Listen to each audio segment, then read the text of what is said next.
Hi guys, sorry for having to cut the previous clip short there. I was in the middle of recording it when my dog, of course, decided to come in and just jump all over me and start to crave attention. So I meant to get him to calm down a little bit and go out of the room while I finish off what I'm doing here. So as we were talking about question 2 here, we're talking about the different types of signs, okay? So what it's asking you to do here is define the 3 types of signs and give examples of each type of sign, okay?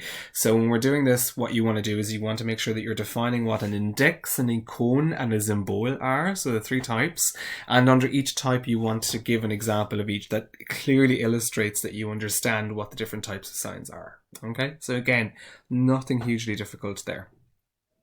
And then under question 3, we're talking about phonetics, really. Okay, so 3, die Produktion von Sprache folgt 3 Phasen. Erläutern Sie die 3 Phasen und, wo nötig, geben Sie phonetische Beispiele an. Okay, so here you want to talk about the 3 phases of producing speech. So we want to talk about Initiation, yeah, so initiation and what exactly happens in that phase. Phonation, what happens in that particular stage, phonation, and articulation, yeah, and in the articulation phase, what are the things that happen there? Now, when you're looking at your notes, obviously, you will see that the first 2 phases are quite straightforward in what actually happens in them.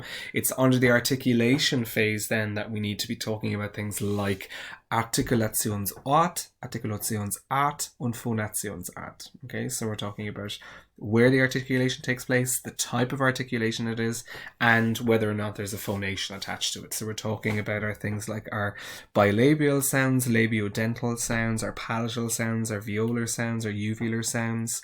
We're talking about whether they're voiced or unvoiced. That's under the phonation. Yeah, so you're talking about all these kind of things. So you want to give as much information there as well. Okay, so that's an example of the C that took place in 2017. In 2018, the CA is slightly different, focusing on different topics. So let's look at the first one here. Unterscheiden Sie flektierte von abgeleiteter Morphologie. Setzen Sie solche Kenntnisse ein, indem Sie alle Morpheme bzw. Allomorphe in den unterstrichenen Wörtern identifizieren und ihre Funktion erklären. Okay, so what we want to make sure you're doing in this particular question is you want to unterscheiden Sie, yeah, so distinguish flektierte von abgeleiteter Morphologie. So you need to give definitions of inflectional and derivational morphology, how they differ from one another. And then you need to apply your knowledge of them, whereby you identify alle Morpheme beziehungsweise Allomorphe. Yeah, so you want to identify both your morphemes and your allomorphs in the examples below. Und ihre Funktion erklären. Yeah, and you want to give their function. Okay, so if we look at the examples that we have here, das unvorhersagbare Wetter in Irland macht das Leben schwieriger. Okay, so unvorhersagbare is our word that we need to identify all of the morphemes and allomorphs. So in this context, we have unvorhersagbare. Okay, so 1, 2, 3, 4, 5, 6. So we have 6 separate morphemes and allomorphs there, and we just need to then identify what their function is. So we obviously know is a separable prefix that identifies negation. Vorher, yeah, which is split up into for and her, yeah. So again, what exactly their function is there. Sag, the stem of the verb sagen. Bar, separable suffix, meaning something is possible, the ability to do something. And then allomorph, marking the case, the function of that particular adjective in the sentence. And then you need to do the same with the Geschwindigkeitsbegrenzung. Yeah, so Geschwindigkeitsbegrenzung, which we can split up into Geschwindigkeit, S, begrenz, and then yeah, so you have all the separate ones there again. So geschwind, yeah, as a particle, yeah, also comes from the noun, and so, sorry, from the verb. Ich, yeah, as inseparable suffix identifying the creating the adjectival form. Kite, turning it into a noun. S, an allomorph used to join the nouns together. Begrenzung then, inseparable prefix. Grenz comes from the verb grenzen, yeah, so stem of the verb. And then which creates the noun. Okay, so you're just basically showing that you understand what each of the morphemes and the allomorphs in that particular Kompositum do. Okay, so that's our first question. Then our second question, then we have, ergänzen Sie den Begriff indirekte Sprechakte und erklären Sie, wie die zwei interagierenden Menschen den folgenden indirekten Sprechakt entziffern. So first of all, you need to describe what an indirect speech act is. Okay, so give a clarification as to what an indirect speech act is.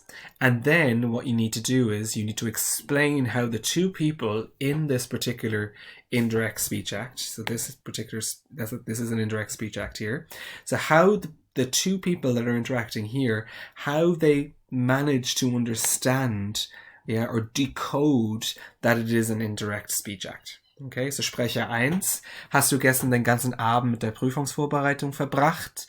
Und Sprecher 2 says, ich bin sowas von verkatert. Okay, so you need to document the process through which someone understands how an indirect speech act works.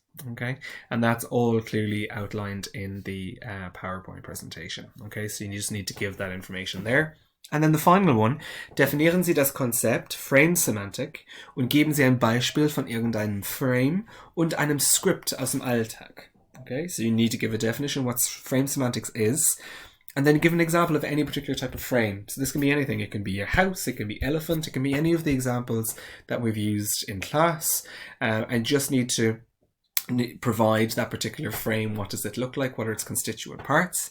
And then also provide an example of a script. So script, as you remember, was these kind of how we develop, how we behave in a particular context, how we learn what are the standard ways of behaving, the norms of behavior in a particular context, and give an example of that. Yeah, so how exactly do you learn to develop a particular script? Okay, so those are two examples of CAs that have come up in the previous years. Obviously, because we're going to be delivering the CA online this particular time, what I'm going to do is I'm going to make sure that the questions are that little bit more accessible. Okay, so these questions here in front of you are probably a bit trickier than the types of questions that you would normally see coming up in a CA.